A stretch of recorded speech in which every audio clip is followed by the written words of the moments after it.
বাপ মা ছাড়া খারাপ সময়ে কোনো গার্লফ্রেন্ডকে হারিকেন দিয়েও খুঁজে পাওয়া যায় না যুবক ভাইরা। وَقَضَى رَبُّكَ أَلَّا تَعْبُدُوا إِلَّا إِيَّاهُ وَبِالْوَالِدَيْنِ إِحْسَانًا। আল্লাহ তাআলা বলেছেন তোমরা মায়ের সঙ্গে ভালো ব্যবহার করবা। ইম্মা ইয়াবলুগান্না ইনদাকাল কিবারা আহাদুহুমা আও কিলাহুমা ফালা তাকুল লাহুমা উফ। যদি মা এবং বাবার মাঝে কেউ বৃদ্ধ হয়ে যায়, don't say to them annoyance word, do not repeal them। একটা উফ শব্দ মায়ের সামনে যেই যুবক করবে আল্লাহর জাহান্নাম তার জন্য ওয়াজিব হয়ে যাবে, ঠিক কিনা বলে? আব্বা আম্মা খুশি তো আল্লাহ খুশি, আব্বা আম্মা নারাজ তো আল্লাহ তাআলা নারাজ। আচ্ছা, আপনারা সবাই, একজন যুবক ছিল, তার নাম হচ্ছে, আগে বলি, ইসলামের দ্বিতীয় খলিফার নাম কি? বোঝে না? ইসলামের দ্বিতীয় খলিফার নাম কি? আর ইসলামের চতুর্থ খলিফার নাম কি? ডানে কয় বামে কয় না, তার নাম কি? আলী রাদিয়াল্লাহু তাআলা আন। আপনারা সবাই ওয়াইস কর্নি নাম শুনেছেন? নাম শুনবেন না কেন? আল্লাহর হাবিব বলছেন, এই ওমর দাঁড়াও, এই আলী দাঁড়াও। কি হয়েছে নবী? বলছে আমার পরে একজন যুবক হজ করতে আসবে, ইসমুহু ওয়াইস। তোমরা দুইজন আলী এবং ওমর ওয়াইসের থেকে দোয়া চাইবা। তো আলী বলছে, নবী হে, তার মাঝে এমন কি আছে যে ওমর তার কাছে দোয়া চাইবে, আমি তার কাছে দোয়া চাইব? আল্লাহর হাবিব বলছেন সে তার মায়ের খেদমত এত বেশি করেছে, সে রবের কাছে একবার দুটো হাত তুললে রব তার কোনো দোয়ায় খালি হাতে ফিরায় দেয় না। সুবহানাল্লাহ। আব্বা আম্মার দোয়া লাগবে, চার নামাজ নাই যার, আল্লাহ নাই তার যুবক ভাইরা, ঠিক কিনা বলো? আপনারা সবাই মিজানুর রহমান আজহারির নাম শুনেছেন না? আবার কোন নাম শুনছেন না সবাই? আশা রাখছি উনি আসবে আগামীতে ইনশাআল্লাহ, হয়তো নেক্সট মান্থে আসবে, এটা আমাদের বিশ্বাস, আমাদের ভরসা। এই মাসেও, সামনে মাসে ওনার সময় ডেট রাখা ছিল 12 ডিসেম্বর ঢাকাতে। তো হুজুর ঘোষণা করেছেন যে উনি নেক্সটে আসবেন। তা আমরা বিশ্বাস রাখি আজহারি যখন দেশে ফিরবে পুরো বাংলাদেশটাই একটা কোরআনের বাগান হয়ে যাবে যুবক ভাই। আমার তো মনে হচ্ছে কোন মাঠে জায়গা হবে, আমি তাই ভাবতেছি। এটা কোনো ভাব নয়, এটা কোনো ফেমাসিটি নয়, এটা একমাত্র আল্লাহ কোরআনের ভালোবাসা যুবক ভাই আমার। ওনার একজন নানা ছিলেন, তার নাম হচ্ছে গোলাম সরওয়ার সাইদি হুজুর। নাম তো শুনছেন অনেকে আপনারা সবাই নাকি? ইস, মানুষটা চলে গেছে আল্লাহর কাছে। দোয়া করি আল্লাহ ওনাকে জান্নাতুল ফেরদাউসের উঁচু মাকাম নসিব করুন, সকলে পড়া আমিন। উনি একটা কথা বলতেন যেটা আমার হৃদয়ে টাচ করেছে। উনি বলতেন যে, আমি বলছি তোমরা সবাই ঠিক বলো যদি কথা ঠিক হয়, নামাজ নাই যার ঈমান নাই তার। নামাজ নাই যার মুসলিম হিসেবে পরিচয় দেওয়ার কোনো অধিকার তার নাই যুবক ভাই আমার। নামাজ হচ্ছে মুসলমানদের জীবনের সবচেয়ে বড় পরিচয়। লোকমান হাকিম বাই প্রফেশন, পেশাগত একজন রাখাল ছিলেন, গোলাম ছিলেন।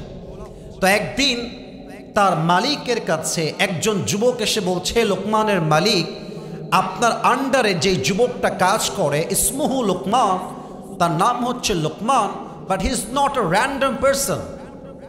এটা কোনো সাধারণ মানুষ নয়। He has intellectual capacity. তার বুদ্ধি, তার উইজডম, তার প্রজ্ঞা, তার কথা, তার হিকমত, তার জ্ঞান, তার ইলম, তার নলেজ এতটা বেশি, যখন সে কোথাও রাখাল হয়ে ছাগল চড়াতে যায়, এলাকার হাজার হাজার মানুষ তার প্রজ্ঞাপূর্ণ কথা শুনতে একটা পুরো ফাঁকা ময়দানে একত্রিত হয়ে যায়। সুবহানাল্লাহ পড়েন। লোকমানে হাকিমের মালিক বলছে, হাউ কাম ইট পসিবল? লা মুহাল, ইটস নট পসিবল। সে তো আমার গোলাম, সে এমন জ্ঞানী কেমন করে হয়? এটা সম্ভব নয় কখনোই। ঠিক আছে, যাও, তুমি যেহেতু বলেছো আমাকে, I will check his wisdom.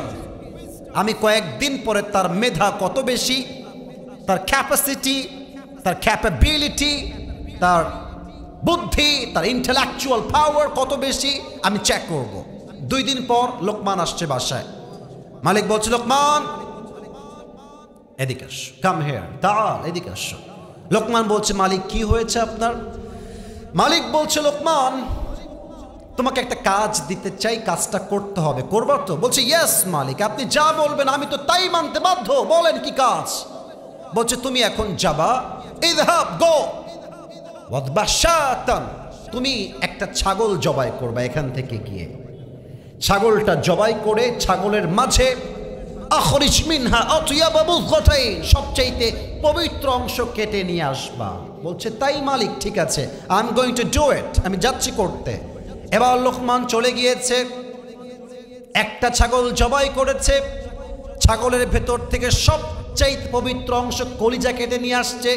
নবাবগঞ্জের ভাইরা কি কাটছে শুনি নাই? বলেন সবাই, কি যা? কলিজা। বলছে, মালিক এই নেন কলিজা, সবচাইতে পবিত্র অংশ। বলছে, মাশাআল্লাহ, amazingly well appreciated, you have done really amazing, এটাই ঠিক, এটাই হচ্ছে সবচাইতে পবিত্র অংশ। ঠিক আছে লোকমান, আবার যাও, আবার go back again, আবার যাও, ওয়াদবাশাতান।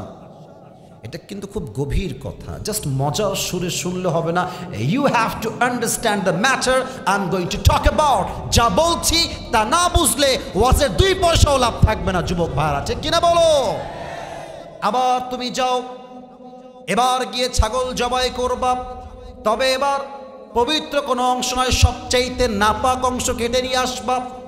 লোকমানে হাকিম আবার গিয়েছে, আবার একটা বিশাল লম্বা ছাগল জবাই করেছে, ছাগলের সবচাইতে নাপাক অংশ আবার কলিজায় কেটে নিয়ে আসছে।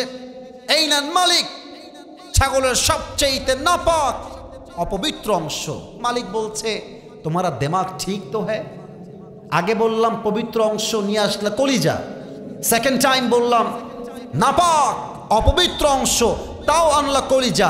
একই অংশ পবিত্র, আবার একই অংশ অ্যাট দ্য সেম টাইম অপবিত্র কেমনে হয় লোকমান? তুমি তো আসলে বুদ্ধিমান নও, তুমি তো বোকা। লোকমান হাকিম বলছে, জাহাপনা, আপনি কথা ঠিক বলেছেন যে আমি আসলেই বোকা, তবে আমি কি বোকা না চালাক, দ্যাটস এ ডিফারেন্ট ম্যাটার, এটা আলোচ্য বিষয় নয়। দ্য রিয়ালিটি ইজ, সত্য কথা হচ্ছে, হাকিকত হচ্ছে, বাস্তবতা হচ্ছে, প্রত্যেকটা প্রাণীর দেহে, আই রিপিট এগেন, আমি আবারও বলছি, প্রত্যেকটা প্রাণীর দেহে ছোট্ট একটা গোস্তের টুকরা আছে। এটা যখন ঠিক থাকে পুরো দেহ ঠিক থাকে, এইটা যখন নষ্ট হয়ে যায় পুরো দেহটাই নষ্ট হয়ে যায়। The same thing the Prophet says in Hadith, Ala inna fil jasadi mudghah, idha saluhat saluhatil jasadu kull, wa idha fasadat fasadatil kull। আল্লাহর হাবিব বলেছেন, প্রত্যেকটা মানুষের দেহে একটা অংশ আছে, এটা ঠিক থাকলে মানুষ ঠিক থাকে, এটা নষ্ট হয়ে গেলে পুরো মানুষের দেহটাই নষ্ট হয়ে যায়। আলা ওয়াহিয়াল কলব, এটার নামই হচ্ছে আত্মা, এটার নামই হচ্ছে হৃদয়, ঠিক কিনা বলে? এবার আসুন একটা অবাক তথ্য শেয়ার করি নবাবগঞ্জের ভাইদের সাথে। হাদিসের ভাষ্যমত অনুযায়ী আমাদের যে সবাই এই হাতটা এখানে রাখেন তো, সবাই এখানে আছে আমাদের হৃদয় বা আত্মা। এখানে আমাদের কি আছে? আহা, কথা কয় না গো। হৃদয় বা হাত নামা। এই হৃদয় যে আপনাকে আল্লাহ তাআলা দিয়েছেন, there are 3 kind of heart। এই আত্মা 3 প্রকার, বুঝে শুনবেন, না বুঝলে কোনো লাভ হবে না। আবারও বলছি, আত্মা, হাত দেখে কোন সহজ হবে, আত্মা মোট কয় প্রকার? এই কথা কয় না কেন রে এরা, কি রে বাবা, বলেন সবাই, আত্মা কয় প্রকার? আবার কোন আত্মা কয় প্রকার? আমি বলছি, you have to repeat after me. আমি যখনই বলে ফেলবো আপনি আমার সঙ্গে একই সময়ে রিপিট করবেন। 1 নাম্বার হচ্ছে সুস্থ আত্মা। 1 নাম্বার কি আত্মা? 2 নাম্বার হচ্ছে অসুস্থ আত্মা। 2 নাম্বার কি আত্মা? 3 নাম্বার হচ্ছে মৃত আত্মা। 3 নাম্বারে কি আত্মা? সুস্থ আত্মা। কাকে বলে? আল্লাহ তাআলা বলছেন, فَالْيَوْمَ لَا يَنْفَعُ مَالٌ وَلَا بَنُونَ إِلَّا مَنْ أَتَى اللَّهَ بِقَلْبٍ سَلِيمٍ। আল্লাহু আকবার। কিয়ামতের কঠিন ময়দানে ধন সম্পত্তি, টাকা পয়সা, বাড়ি গাড়ি, বউ, স্ট্যাটাস, মান মর্যাদা কিছুই কাজে আসবে না। ওই দিন যার আত্মা পরিশুদ্ধ হবে তাকে জান্নাত দিবে একজন। আওয়াজ দিয়ে বলেন সবাই, তিনি কে? 2 নাম্বার অসুস্থ আত্মা। এটা বুঝতে হলে একটা এক্সাম্পল দিব। মুরব্বীরা আমার চোখে চোখ রাখেন, মুরব্বীরা আপনারা ভালো বুঝবেন যুবকদের চাইতে এই টপিকটা। আচ্ছা, আমরা যেই সালে এখন আছি ভাইয়েরা সবাই বলবেন তো, এই সালটা কত সাল? 25 সাল না 24 সাল? আচ্ছা, এখন বাজে হচ্ছে 11টা, আমার ঘড়িতে 11টা ঠিক 27 বাজে। আপনি ভাবেন যে আপনাদের দিনাজপুরে হসপিটাল আছে না, ক্লিনিক আছে না, ডাক্তার দিনাজপুরে আছে না? আচ্ছা, আপনি ভাবেন যে ঠিক 1924 সাল, 100 বছর আগে, তখন কি এরকম হসপিটাল ছিল দিনাজপুরের ভাইয়েরা? এরকম মেডিকেল ছিল দিনাজপুরের ভাইয়েরা? এরকম মোড়ে মোড়ে ডাক্তার ছিল নবাবগঞ্জের ভাইয়েরা? না। তখন কি ছিল মুরব্বীরা জানেন? তখন ছিল কবিরাজ কিংবা ওঝা। আমি আবারও বলছি, কবিরাজ কিংবা ওঝা। তখনকার ভাষায় তাদেরকে ডাক্তার নয়, কবিরাজ কিংবা ওঝা বলা হতো। দেখেন, একজন যুবককে সাপে ছোবল দিয়েছে, এই ট্রিটমেন্ট কেমনে করবে, এই যুবকটা ওঝার কাছে গিয়েছে। এখন ওঝা কেমনে বুঝবে এই সাপটা কি বিষাক্ত সাপ নাকি বিষহীন সাপ? তো ওঝা একটা কাজ করতেন। আচ্ছা, টিস্যু নেই বোঝানোর জন্য। ছোট্ট একটা বাটিতে মরিচ এবং লবণ পিষে রাখতেন, লবণ বেটে, মরিচ এবং লবণ। তো যেই যুবকটাকে সাপে কেটেছে ওই যুবকটা আসতো, ওঝা আমাকে তো সাপে কেটেছে, আমি কি করব? তো বলতো, এদিকে আসো বাবু, তুমি তোমার জিহবা বের কর। জিহবা বের করতো, তার জিহবায় লবণ দেওয়া হতো আর মরিচ দেওয়া হতো, আর বলা হতো হাউ ইট টেস্ট, এটা সাপ কি বলো তো তুমি বাবু। তো যেই যুবকের সাপে কেটেছে সে যদি বলতো যে স্যার এই মরিচ তো আমার কাছে পাইনসা পাইনসা লাগে, তখন ওঝা বুঝে ফেলতেন এটা কোনো বিষহীন সাপ নয়, বরং বিষাক্ত সাপে ছোবল দিয়েছে যুবক ভাইরা। ঠিক কিনা বলেন? এর কারণ কি? বিষাক্ত সাপে ছোবল দিলে মানুষের প্রথম যে ক্ষতি হয়, মানুষের এই জিহবার স্বাদটা মরে যায়। তখন কোনটা ঝাল, কোনটা মিষ্টি আর কোনটা পাইনসা সে টের পায় না। মূল কথায় আসেন, মূল কথায় আসেন। মানুষের জীবনে সবচাইতে বিষাক্ত সাপের নাম হচ্ছে শয়তান। এই শয়তান যখন তার ওয়াসওয়াসা দিয়ে একটা ছোবল দেয়, আর মানুষ যখন শয়তানের ওয়াসওয়াসায় পড়ে যায়, মানুষের প্রথম ক্ষতি কি হয়? তার ইমানের স্বাদ মরে যায়। তখন বোরকা পড়তেও ভাল লাগে, পার্কে গিয়ে প্রেম করতেও ভাল লাগে, তখন দাড়ি রাখতেও ভাল লাগে, সুদ খাইতেও ভাল লাগে যুবক ভাইরা। তখন 5 ওয়াক্ত নামাজ পড়তে মহিলার ভালো লাগে, আবার স্টার জলসা হিন্দি গান শুনতেও ভাল লাগে। তখন আমার মুরব্বী আব্বা জানদের 5 ওয়াক্ত নামাজ জামাতের সঙ্গে পড়তেও ভাল লাগে, আবার চায়ের দোকানে বসে বসে পায়ের উপরে পা তুলে ভাল লাগে। বুঝলে বুঝপাতা, না বুঝলে অসুস্থ হৃদয়। ভালো ভাল লাগে, খারাপও ভালো লাগে, ইমান নারাই। ইদা সাররাতকা হাসানাতুকা ওয়া সাআতকা সাইয়্যাতুকা ফাআনতা মুমিন। When your good deeds makes you happy and bad deeds makes you sad, then you are the real believer. যখন তোমার ভালো কাজ তোমাকে প্রশান্তির ছোঁয়া দেয় আর খারাপ কাজ তোমার ইমানকে জাগ্রত করে, খারাপ লাগে, তখন বুঝবা তোমার হৃদয় ইমানের রূপ দিয়েছে একজন। আওয়াজ দিয়ে বলেন সবাই, তিনি কে? This is called sick heart, অসুস্থ হৃদয়। বুঝে নেন অসুস্থ কাকে বলে? ভালো কাজও ভাল লাগে, খারাপ কাজও। আবারও বলছি, অসুস্থ হৃদয় কাকে বলে? ভালো কাজও ভাল লাগে, খারাপ কাজও। 3 নাম্বারটা বড় মারাত্মক। এটার মনোযোগ যার থাকবে না সে পুরো ওয়াজটাই হারাই ফেলবে আসলে। 3 নাম্বার হচ্ছে মৃত হৃদয়। এরা কারা জানেন? এই বাবুরা, সেলফি বাদ দাও, মোবাইল নামাও, turn off your phone right now, phone off করো। আশ্চর্য, আমি মাহফিলে ওয়াচ করছি, বসে বসে টিকটক বানায়। আরে বেটা, টিকটকের জন্য নয়, ওয়াচ শুনতে আমরা আজকের মাহফিলে এসেছি যুবক ভাইরা, ঠিক কিনা বলো? Turn off your phone right now, phone off করো। আমার দিকে তাকে, আমার কথা শুনো। মৃত আত্মা কাদের? আল্লাহ বলছেন যাদের হৃদয় মরে গেছে। ইস, এটা বড় মারাত্মক কথা। এটা বললে আমার অন্তরে একটা কম্পন তৈরি হয়ে যায়। দিনাজপুরের নবাবগঞ্জের ভাইরা, আল্লাহ তাআলা বলছেন যাদের আত্মা মরে গিয়েছে এরা হচ্ছে উলাইকা কাল আনআম। এতটুকুই শেষ নয়, বালহুম আদল, এরা কুকুরের চাইতে নিকৃষ্ট। আমার কথা না কার কথা? বলেন সবাই, আমার কথা না কার কথা?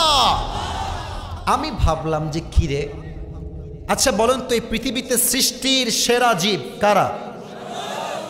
জোরসে বলো, পৃথিবীর শ্রেষ্ঠ জীব কারা? সৃষ্টির সেরা জীব কারা? আশরাফুল মাখলুকাত, আমরাই তো সেই মাখলুক। আল্লাহ আমাদেরকে বলছেন আমরা কুত্তার চাইতে খারাপ। আমি ভাবলাম যে আল্লাহ আমাদেরকে এত নিকৃষ্ট কেন বললেন, এর ব্যাখ্যা কি হবে? তো ব্যাখ্যাটা আমি ফার্স্ট অফ অল খুঁজে পাই নাই, আমি সত্যি খুঁজে পাই নাই। পরে আমি একদিন ঢাকায় যাচ্ছিলাম আমার কোনো একটা প্রোগ্রামে বা কাজে। ঢাকায় যাওয়ার সময় আমি একটা ওয়াজ পেলাম ইউটিউবে। এটা হচ্ছে আল্লামা সাইদি হুজুরের ওয়াজ। ইসরে, এই মানুষটার নাম বললেই আগে বলতো রাজাকার, জঙ্গিবাদ, মৌলবাদী।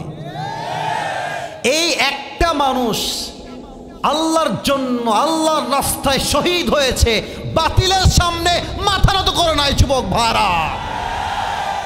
উনি এক অসাধারণ ব্যাখ্যা দেন এই ছোট্ট একটা আয়াতে। উনি বললেন যে আল্লাহ কুকুরের চাইতে খারাপ মানুষকে কেন বললেন। আমি শুনছিলাম, আমি মানে জাস্ট ডুবে গেছি যে কত সুন্দর আয়াতের তাফসীর হতে পারে, কত সুন্দর ব্যাখ্যা হতে পারে। উনি বললেন যে আচ্ছা, রাত প্রায় 12টা বাজতে গেছে, একটার সময় বা 12:30-এ মাহফিল শেষে যখন আমরা বাসায় যাই, ওই ফাঁকা রাস্তায়, বুঝে থাকলে উত্তর দেন, নয় চুপ থাকেন, ফাঁকা রাস্তায় কিছু কুকুর থাকে না? কথা কন, থাকে না? একা গেলে বুঝবেন বাস কারে কয়। ঘেউ ঘেউ ঘেউ ঘেউ করবে, আপনি বলো বাপ কোথায় তুমি? ভয় লাগে তো কুকুর চিল্লাইলে। আমার বাসায় আমি এখন মনে আছে, মানে মাঝে মাঝে গায়ে থেকে নেমে এই তো উঠবো বাসায়, আর কুত্তা ঘেউ, কি হলো রে, ভয় পেয়ে যাই। তো দেখেন, আমার একটা কুকুর আছে, নাম হচ্ছে টমি। নাম কি? কথা কোন আমার সাথে, নাম কি? আচ্ছা, খুব খেয়াল করবেন আমার এক্সাম্পলটা, আমি সাইদি সাহেবের থেকে নিয়ে বলছি। আমি রাত বাজে হচ্ছে 1টা, আমি বাসায় গেলাম। আমি কিন্তু কুকুরের মালিক। তো কুকুরটা আছে এক্স্যাক্ট ওই যে হ্যান্ড মাইকটা দেখা যায় ওখানে, আর আমি আছি এক্স্যাক্ট ওই যে বক্সের কাছে। তো দূর থেকে যখন রাতের বেলা কেউ আসে, লাইট না থাকলে দূর থেকে তার চেহারা বোঝা যায় না, who is coming from outside, কে আসছে বাহির থেকে। তো আমি আসছি বাহির থেকে, দূরে আছি, কুকুর বুঝতেছে যে someone is coming. Who is that person? He doesn't have any idea, মানে সে জানেই না কে এটা, হি ডাজন্ট নো দ্যাট। তো সে কুকুর দূর থেকেই দেখবেন ঘেউ ঘেউ ঘেউ ঘেউ ঘেউ করে। আবার যখন মালিক কাছে চলে আসে, মালিকের চেহারাটা স্পষ্ট হয়ে যায়, তখন দেখবেন কুকুরের ঘেউ ঘেউ ঘেউ ঘেউ কমে যায়। আস্তে আস্তে ডাউন হতে হতে দেখবেন সেই কুকুরটা মালিকের চেহারা চেনার পরে মালিকের সামনে মাথাটা ঝুঁকিয়ে দেয়, আর কুকুর তার ভাষায় বলে, I am extremely sorry sir, আপনাকে আমি চিনতে পারি নাই। কথা ঠিক আছে কিনা বলেন? এবার দিনাজপুরের নবাবগঞ্জের ভাইরা বলেন তো সবাই, যদি মালিকের জায়গায় চোর থাকে, কুকুর কি সালাম দিবে না ঘেউ ঘেউ করবে? ডাকাতকে ছাড়বে কুত্তা পাইলে? ছাড়বে, ছাড়বে। হায় হায়, কি সুন্দর এক্সাম্পল। তো এই কুকুরটা আপনার প্রতি মাথা ঝুঁকাইছে কেন? আপনি কি দিয়েছেন? বেশির চেয়ে বেশি একটা পাউরুটি, একটা রুটি। আমি কি ভুল বলছি নাকি ভাইয়েরা আমার? একটা কুকুরকে আমরা কি দেই? সর্বোচ্চ পাউরুটি, রুটি বা পানি। আমরা তো কুকুরকে এসির রুমে রাখি নাই, আমরা তো কুকুরকে BMW দেই নাই, R15 তো আমরা কুকুরকে দেই নাই যুবক ভাইরা, ঠিক কিনা বলো? সামান্য একটা পাউরুটি দিয়েছি, আপনি একটা পাউরুটি খাওয়ান কুকুরকে, একটা পাউরুটি খাওয়াবেন, আর আপনি কুকুরের সামনে পুকুরে ঝাঁপ দেন, একটা রুটি খাওয়াই পুকুরে ঝাঁপ দিবেন, কুকুর সাঁতার জানে কি জানে না সে এক মুহূর্ত ভাববে না, আপনার প্রতি সে এতটা কৃতজ্ঞ, আপনাকে বাঁচাবার জন্য জীবন দিয়ে হলো সে পুকুরে ঝাঁপ দিবে যুবক ভাড়া, ঠিক কিনা বলো? আল্লাহ বলছেন কুকুরকে সামান্য একটা মালিক পাউরুটি দিয়েছে, তাই কুকুর তার মালিককে চিনতে ভুল করে নাই। আর আমি আল্লাহ তাআলা মানুষকে চোখ দিলাম, নাক দিলাম, কান দিলাম, ঠোঁট দিলাম, রুহ দিলাম, জীবন দিলাম, এডুকেশন দিলাম, স্ট্যাটাস দিলাম, গাড়ি দিলাম, বাড়ি দিলাম, বউ দিলাম, বাচ্চা দিলাম, মা দিলাম, বাপ দিলাম, এত এত নিয়ামত দিলাম, মানুষ সব চিনল, বাট যেই মালিক তাকে দিয়েছে সে মালিককে চিনল না, সে কুত্তার চাইতে খারাপ হয়ে গেল। উলাইকা কাল আনআম বাল হুম আদাল উলাইকা হুমুল গাফিলুন। তবে হ্যাঁ, একটা কথা মাথায় রাখবেন, ভালো একদিন আপনি হবেন, একদিন না একদিন আপনি হবেন, তবে এখন তো মাজার হার সোজা, তো এখন হইতে মনে চাইবে না। আপনি যুবক বলবেন, এই যুবক চল নামাজে যাই, বলবে হুজুর প্যান্টটা আমার খারাপ, ওইদিকে ঠিক কয় এইদিকে ঠিক কয় না কেন বাবুরা, জোরে বলেন কথা ঠিক আছে কিনা আমার? আমি বলি কি জানেন, তোর প্যান্ট না তোর চরিত্রটাই আসলে খারাপ। ছোট্ট একটা হাদিসের মাঝে গল্প মনে পড়ে গেল, বলবো না কি বলবো না? আরে না বলা যাবে না, আপনার রাগ করবেন না, না আরে না না বলবো না। ওই এক সাপে আর ব্যাঙে ছিল খুব বন্ধুত্ব, গলায় গলায় পিরিত। তো একদিন কথা শুনেন, কথা আমি মজার জন্য বলছি না, বোঝাবার স্বার্থে বলছি। তো একদিন ব্যাঙ বলছে, বন্ধু সাপ, তোমার যে দেহের রং ব্ল্যাক কালার, ওয়াও অনেক সুন্দর, তোমার যেরকম ফসফস করো জাস্ট ওয়াও, তোমার যে এমনে ছবল তোমার স্টাইলটা জাস্ট লুকিং লাইক আ ওয়াও, অনেক ভাল লাগে বন্ধু, তোমার চেহারাও সুন্দর, গায়ের রঙও সুন্দর, এমনে ছবল তুলো ফেনা এটাও সুন্দর, বন্ধু একটা বিষয় আসলে ভাল লাগে না। তো সাপ বলছে, কি ব্যাপার বন্ধু, কোন বিষয় তোমার ভাল লাগে না আমারে কও? তো ব্যাঙ বলছে, বন্ধু তোমার সবই ঠিকঠাক, বাট যখন তুমি রাস্তা দিয়ে হাঁটো এরকম তিরিং বিড়িং তিরিং বিড়িং তিরিং বিড়িং করে হাঁটো, এইটা আমার ভাল লাগে না, তুমি একটু সোজা হয়ে হাঁটতে পারো না বন্ধু? তো সাপ বলছে, বেয়াদব, এত বড় দুঃসাহস, তুই আমার বদনাম করিস, এমনি ফস করে উঠেছে। আর ব্যাঙ বলছে, ও বাবা এত প্রশংসা করলাম একটাও ভাল লাগলো না, একটা বদনাম করলাম গায়ে লেগে গেল বন্ধু, এক লাফ দিয়ে পড়ছে পুকুরের ভেতরে। আর এই যে সাপ ফস করে উঠেছে, পাশে ছিল একটা রাখাল, বলছে, কে রে ফসফস করলো? দৌড় দিয়ে আসে রাখাল মামা, দেখছে মাশাআল্লাহ সাপ মামা এমনি ছবল তুলে আছে, রাখালের হাতে ছিল বিশাল বড় একটা লাঠি, বিসমিল্লাহ বলে ওখানেই শুরু করেছে। এমন পিটানি সাপের গায়ে, 5 মিনিটে বাড়াইয়া একদম সমান সোজা করে ফেলেছে। 2 ঘন্টা সাপের কোনো আর সাউন্ড নাই, ফসফস নাই। ব্যাঙ কয়, কি রে আমার বন্ধু গেল কোথায় রে, ফসফস নাই কেন রে? লাফ দিয়ে উঠছে পুকুর থেকে, আমার বন্ধু কোথায়? উঠে দেখে বন্ধু তো আর বেকা নাই, বন্ধু সোজা হয়ে গেছে। আরে বন্ধু সোজা হইল কেমনে রে? দৌড় দিয়ে গেছে বন্ধুর কাছে, দেখছে বন্ধু আর জিন্দা নাই, বন্ধু ময়রা ভূত, বন্ধুর ফেনা মেনা বিষ সব বের হয়ে গেছে। এবার ব্যাঙ বলছে, বন্ধু সেই সোজা হইলেন, তবে ফেনা থাকতে আর সোজা হইতে পারলেন না, ফেনা বের হয়ে সোজা হইলেন। তো যুবক তুমি একদিন ঠিক হওয়া, যৌবনের জ্বালা বড় জ্বালা, এই যৌবনের জ্বালা তোমাকে আল্লাহর দিনে ফিরে আসতে চায় না যুবক ভাইরা, ঠিক কিনা বলো? তবে যে এখন ভালো সে আগামীতে ভালো। সারা জীবন নষ্টামি করবা আর শেষ বেলায় গিয়ে হজ করে আল্লাহ ওয়ালি হয়ে যাবা, এটা হচ্ছে বাটপার নাম্বার 1 যুবক ভাইরা, ঠিক কিনা বলো? এখন যে ভালো সে আগামীতেও ভালো। আল্লাহ তাআলা সবাইকে আত্মার পরিশুদ্ধি করার তৌফিক দান করুক। সকলেই দিল খুলে পড়া আমিন। একটা কাশি দেন, আর একবার একটা তাকবীর দেন জোরে সোরে। মানে জোরে সোরে কেন? আপনারা প্রমাণ করবেন আমরা আগেও বাঘের বাচ্চা, মাঝেও বাঘের বাচ্চা, শেষেও আমরা বাঘের বাচ্চা, ঠিক কিনা? লিল্লাহি তাকবীর। 2 নম্বর কোয়ালিটি, যে আল্লাহকে পেতে চায় তাকে দুনিয়ামুখী নয় পরকালমুখী হতে হয়। আচ্ছা আমাকে দেখেন তো, আমার বয়স কত মনে হয় আপনাদের কাছে?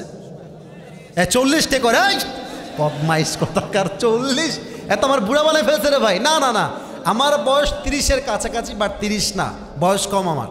আচ্ছা আমি বলি, আমার আব্বাজান যিনি আমার ডান পাশে আছেন, আমাদের সভাপতি সাহেব, স্যার আপনার বয়স 50 আপ হবে না? 50 আপ হবে। আচ্ছা, আমার ওদিকে মুরব্বী আব্বাজান দেখতে পাচ্ছি 80 বয়স হবে, অনেকের 70ও আছে। বুঝে শুনে বলেন তো, দুনিয়ার জীবনটা কি বেশি লম্বা না আখেরাতের জীবনটা বেশি লম্বা? ডানে খুব সাউন্ড আছে গো। দুনিয়ার জীবনটা বেশি লম্বা না আখেরাতের জীবন বেশি লম্বা? কত লম্বা জাস্ট ভাবেন। আমি বলছি, কান্নাহুম ইয়াওমা ইয়ারাউনাহা লাম ইয়ালবাসু ইল্লা আশিয়াতান আও দুহাহা। কিয়ামতের কঠিন ময়দানে যখন বান্দা কিয়ামতের দিনকে ফেস করবে, পরকালের জীবনকে ফেস করবে, তার পুরো 70 বছরের হায়াত, 80 বছর হায়াতকে সে একটাই কথা বলবে, আমার মনে হচ্ছে 80 বছরের জীবন নয়, দুনিয়া আমি ছিলাম একটা সকাল কিংবা একটা সন্ধ্যা। আল্লাহু আকবার। 80 বছরের জীবনটা একটা সকাল কিংবা একটা সন্ধ্যা মনে হবে। এবার বলেন, দুনিয়ার জীবন বেশি উত্তম না আখিরাতের জীবন বেশি উত্তম? ওয়ালাল আখিরাতু খায়রুল লাকা মিনাল উলা। আল্লাহু আকবার। The life of hereafter is much more better than this worldly life. আল্লাহ তাআলা বলছেন, আমি আখিরাতের জীবনকে দুনিয়ার জীবনের চাইতে হাজার হাজার গুণ বেশি উত্তম বানিয়েছি। সুবহানাল্লাহ। অতএব, if you want to be the closest person to your Lord, then don't focus on dunya, you have to focus on akhirah. যে আল্লাহকে পেতে চায় সে দুনিয়ামুখী নয়, সে পরকালমুখী হয়ে বাঁচতে চায়, ঠিক কিনা বলে? 2 নম্বরে কান্টু পিয়াল, এই বসো, মায়ের খাওয়া ছাড়া ঠিক হবে না, খবরদার। 1 নাম্বার 2 নাম্বার যা লেগেছে চাপায় বসে থাকো একদম ওখানে। দোয়া না করে একজন যুবক আল্লাহর এই জমিনকে ছাড়তে পারবে না আজকে, ঠিক কিনা বলেন যুবক ভাইরা আমার? এখনো 5টা বাকি আছে। আচ্ছা আমার তো ওয়াজ করছি 1 ঘন্টা হতে মাত্র 5 মিনিট বাকি, আমার ওয়াজ করা শুরু হয়েছে। আমি এসেছি 10:35-এ, আমি 10 মিনিট পরে শুরু করেছি। তো 12টার পরে কি একটু একটু ওয়াজ হয় না এদিকে? হয় না হয় না হয় না? আরে আমার তো বিশ্বাস দিনাজপুরের মানুষ কোরআনকে এত ভালোবাসে, তাহাজ্জুদ পর্যন্ত ওয়াজ হয় এই মাটিতে, প্রত্যেকটা যুবক মুরব্বী ওয়াজ শুনে দোয়া করে বাসায় ফিরে যাবে। 2 নাম্বার পরকালমুখী হতে হবে। 3 নাম্বার, আল্লাহকে পেতে চাইলে আব্বা আম্মার দোয়ার কোনো বিকল্প রাস্তা নাই। তোমরা ভাবো গার্লফ্রেন্ড আপন, জাগা মতো বাস খাইলে বুঝবা আপন কারে কয়। মেয়েরা খুব চালাক, তোমাকেও বলবে তোমাকে ভালোবাসি, আর এক ঘাটে বলবে আমি তোমাকেও ভালোবাসি। তো যুবক ভাবছে কিরে আমাকে এত ভালোবাসে, আমি তাকে বিয়ে করতে চাই, আব্বা আমাকে একেই লাগবে। যুবক বোঝে নাই জায়গা মতো বাস শুধু মেয়েরা খুব ভালো করেই দিতে পারে যুবক ভাইরা, ঠিক কিনা বলো?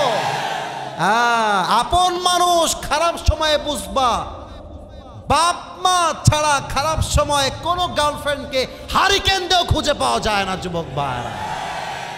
وَقَضَى رَبُّكَ أَلَّا تَعْبُدُوا إِلَّا إِيَّاهُ وَبِالْوَالِدَيْنِ إِحْسَانًا।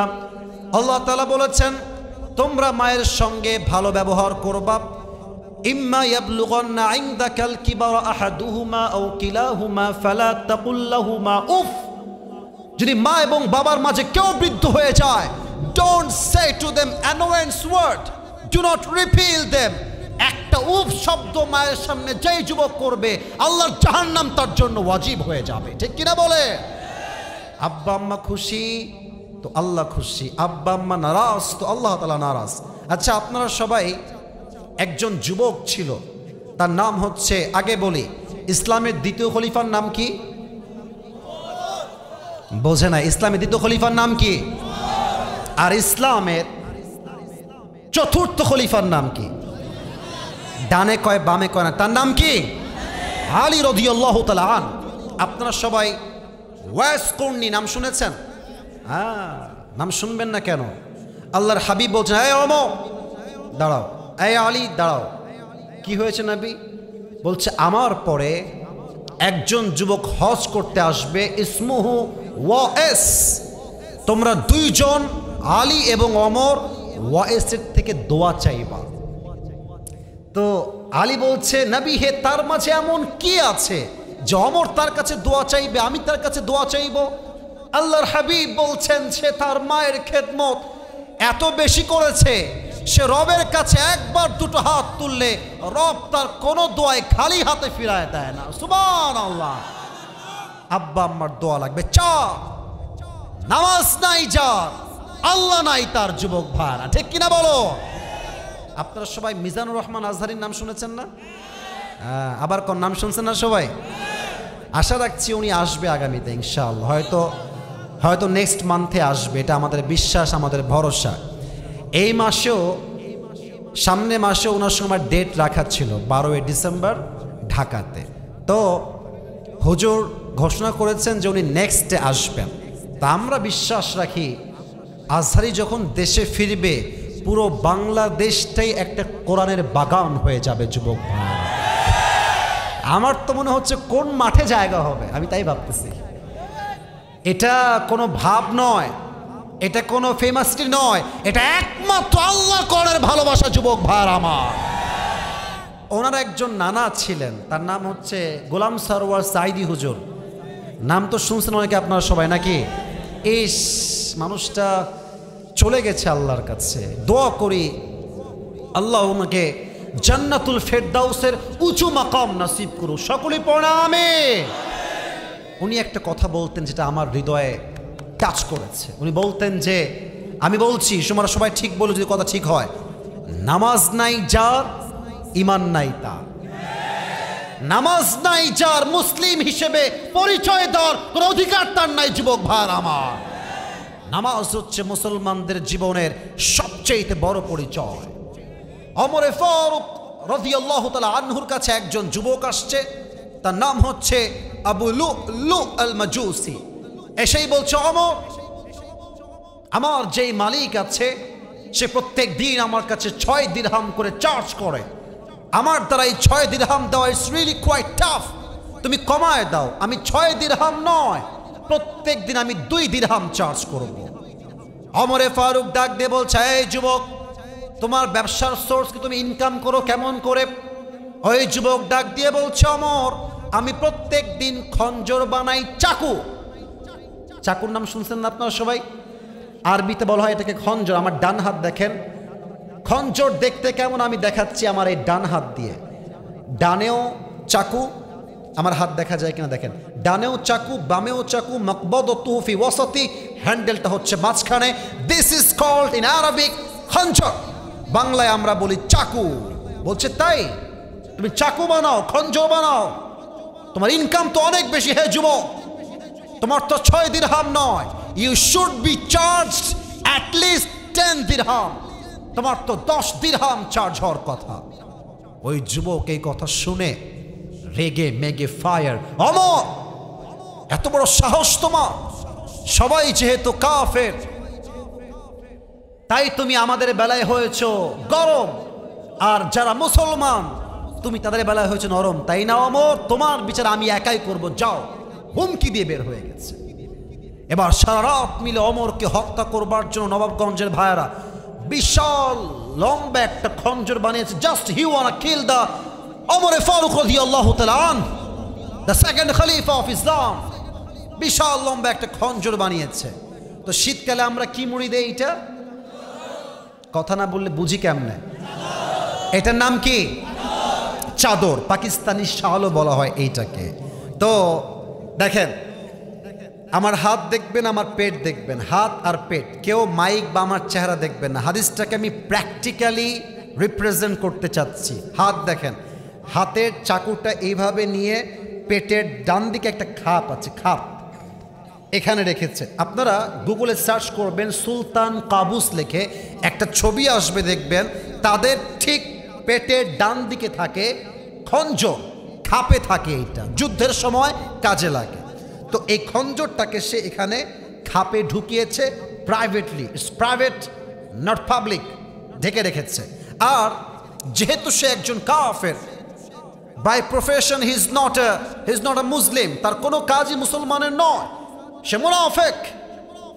তো সে যখন ফজরের আযান শুনতে পেয়েছে, আল্লাহু আকবার যখন শুরু হয়েছে মসজিদে, এইভাবে চাদর দিয়েছে। আমার দিকে দেখলে হাদিসটা প্র্যাকটিক্যালি বুঝবেন। মেয়েরা নেকাব পরো না, নেকাব তো দেখবেন মেয়েরা নেকাব পরার সময় এই পাশটাকে দিয়ে এমনি ঢেকে ফেলে। যুবক ভাইরা, কথা ঠিক আছে না আমার? পুরো ফেসের কিছুই কিন্তু আর দেখা যায় না, জাস্ট কি ছাড়া, চোখ ছাড়া। তো সে পুরো ফেস ঢেকে ফেলেছে। ওমরে ফারুক ফজরের সময় আসছেন ইমাম হয়ে, এসেই বলছেন সাফু সুফুফাকুম, কাতার সোজা করো, কাঁধে কাঁধ মিলিয়ে দাঁড়াও, আল্লাহু আকবার। সানা পড়েছেন, সূরা ফাতিহা পড়েছেন, এরপর তিনি কিরাত পড়েছেন। কিরাত পড়া যখন শেষ হয়ে গেছে, আল্লাহু আকবার বলে রুকুতে গিয়েছেন। রুকুতে যাওয়ার পরে পেছন থেকে আবু লুলু আল মাজুসি তার চাদরটাকে এমনি ধরে উড়াই দিয়েছে, আর পেটের ডান দিক থেকে খঞ্জর বের করে সোজা ওমরে ফারুক রাদিয়াল্লাহু তাআলা আনহুর পেটের ডান দিক থেকে শুরু করে একবার এমনে পোজ দিয়েছে, আবার এমনে দিয়েছে, আবার এমনে দিয়েছে, তিনটা পোচে ওমরে ফারুক রাদিয়াল্লাহু তাআলা আনহুর এমন আঘাত লেগেছে, দুই পেটটা কেটে পেছন থেকে ভুঁড়িগুলো, নারী ভুঁড়িগুলো সবগুলো বের হয়ে আল্লাহর জমিনে পড়ে গেছে। নাউজুবিল্লাহ। সব পেট কেটে নারী ভুঁড়ি সব বাহিরে বের হয়ে গেছে। আর নামাজের মাঝে ওমরে ফারুক চিৎকার দিয়ে বলছে, কতালানি আল কাল, কতালানি আল কাল, আমাকে একটা কুকুর হত্যা করেছে, আমাকে বাঁচাও, কে কোথায় আছো? এমনি অজ্ঞান হয়ে পড়ে গেছে। হায় হায় হায়। আর ওই কাফের ওমরকে এমনি আঘাত করে পেছন দিক থেকে বের হয়ে যাচ্ছে, আর সাহাবীরা নামাজের মাঝে ওকে ধরতে গেছে। যেই সাহাবী তাকে ধরতে গেছে, ওই সাহাবীকে ছুরি দিয়ে এমনে এমনে এমনে যাকে পাইছে তাকেই ছুরির আঘাত। হাদিসে আসছে 7 জন সাহাবী ওকে ধরতে গিয়ে ছুরির আঘাত খেয়ে জায়গায় স্পট, জায়গায় শেষ, জায়গাতে শহীদ হয়ে গেছে। আর ওমরে ফারুক এমনি অজ্ঞান হয়ে গেছে। আর একজন সাহাবী ইমাম হয়ে গেছে ওমরের জায়গায়। ওমরকে নিয়ে সাহাবা একরাম ডান দিকে দৌড় দিয়ে আসছে। সাহাবা একরাম চিৎকার দিয়ে বলছে, আইনা তবিব, আইনা তবিব, ডাক্তাররা আছে কোথায়? সবাই দৌড় দিয়ে আসো। ডাক্তার আসছে ওমরকে বাঁচাবার জন্য। দেখছে পুরো পেট 2 ভাগ হয়ে কেটে নাড়ি ভুঁড়ি সব বের হয়ে রক্তগুলো গলগল করে বের হচ্ছে। ডাক্তাররা এসে প্রথমেই, এদিকে তাকান, আমার হাত দেখেন, প্রথমে এসে ওমরে ফারুকের পেছন দিকে 2 হাত দিয়ে শোয়ানোর থেকে হালকা করে উঠিয়েছে, জাস্ট পানি পান করাবার জন্য। উঠিয়ে জাস্ট ঠোঁটটা হালকা ফাঁকা করে মুখে কয়েক ঢোক পানি দিয়েছে। নবাবগঞ্জের ভাইয়েরা, আয় হায় হায় হায়, পানিগুলো গলা দিয়ে ঢুকে বুক দিয়ে নেমে পুরো পেট কেটে 2 ভাগ হয়ে গেছে। বুক দিয়ে পানিগুলো নেমে পেট কেটে সব পানিগুলো বাহিরে গলগল করে বের হয়ে গেছে। আয় হায় হায় হায়। দুধ নিয়ে আসো ওমরের জন্য, দুধ বড় গাঢ় খাবার, এটা সহজে পেট কেটে বের হবে না। এবার সাহাবা একরাম দৌড় দিয়ে গিয়ে দুধ নিয়ে আসছে। ওমরে ফারুককে ডাক্তাররা হালকা করে উঠিয়েছে, দুধ দিয়েছে। দুধটা গলা দিয়ে নেমে, বুক দিয়ে নেমে পুরো পেট কেটে সবগুলো দুধ মাটিতে গড়িয়ে গড়িয়ে পড়ে গেছে। আয় হায় হায় হায়। এই দৃশ্য দেখে সাহাবীরা বুঝে গেছে ওমরে ফারুক ইজ ডান, এই তো শেষ, যা করা করে ফেলেছে ওমরে ফারুক, হয়তো আর সে বাঁচবে না, শেষ। হঠাৎ এক সাহাবী দূর থেকে দেখছে ওমরে ফারুক তার চোখটা ভ্যারি লিটল বিট একদম ছোট্ট করে চোখটা একটু খুলেছে, হালকা ইটস ভেরি লিটল বিট, একদম হালকা। চোখটা যখনই হালকা খুলেছে, কয়েকজন সাহাবী দৌড় দিয়ে আসছে, ইয়া ওমর মা লাকা ইয়া ওমর, হে ওমর আপনার কি হয়েছে, আপনি কি ঠিক আছেন কিনা? ওমরে ফারুক didn't say a single word, একটা কথা ওমরে ফারুক বলছেন না, জাস্ট ইঙ্গিত করছেন, এই সাহাবী এদিকে তাকান, কান ঠোঁট, কান ঠোঁট। এর ইঙ্গিত হচ্ছে তুমি তোমার কানটা আমার ঠোঁটের কাছে নিয়ে আসো। ওই সাহাবী দৌড় দিয়ে এসে অমরের ঠোঁটের কাছে কান দিয়েছে। ভেবেছে, হি ওয়াজ থিঙ্কিং লাইক দিস, সে ভাবছিল যে অমর বলবে আমার রাজ্য দেখে রেখো, আমার বউকে দেখে রেখো, আমার সন্তান দেখে রেখো, আমার মাকে তোমরা দেখে রেখো। But it's absolutely wrong idea. ওমরে ফারুক একবারও সন্তানের কথা নয়, মায়ের কথা নয়, রাজ্যের কথা নয়, শেষ কথা, এই সাহাবী আসল্লান নাস, কারো খবর আমার লাগবে না, আমাকে তুমি আগে খবর দাও। আমি ওমর যেই নামাজের ইমাম ছিলাম, আমার অজ্ঞান হওয়ার পরে সাহাবা একরাম কি সেই নামাজটা জামাতের সাথে আদায় করেছে কিনা? এত আস্তে আপনারা সুবহানাল্লাহ পড়বেন, আরো আস্তে পড়লেন, দিল খুলে পড়েন সবাই সুবহানাল্লাহ। কোন সাহাবী যাকে আল্লাহ তাআলা দুনিয়াতেই জান্নাতের টিকিট কনফার্ম করে দিয়েছে, সে নামাজ ভোলে নাই, আর আজ দিনাজপুরের মাটিতে মসজিদে আজান হয় আর যুবকরা নির্লজ্জ বেহায়ার মতো বড়ে বড়ে দাঁড়িয়ে পাবজি এবং ফ্রি ফায়ার খেলে বেড়ায়। যুবক ভাড়া আজান হয় মসজিদে, এলাকার চায়ের দোকান দিনাজপুরের মাটিতে গান বাজছে, হিন্দি গান, আর মুরব্বী চাচার দাড়ি পেকে সাদা হয়ে গিয়েছে, পায়ের উপরে পা তুলে মসজিদ হচ্ছে আজানে, আর মুরব্বী পায়ের উপরে পা তুলে বিড়ি টানতেছে পাবলিক প্লেসে। আজান হচ্ছে মসজিদে, এলাকার কিছু নির্লজ্জ বেহায়ামে পুকুরের মধ্যে ভিজে ভিজে যুবকদের সামনে বেহায়ার মতো গোসল করছে। যুবক ভাইরা ঠিক কিনা বলো?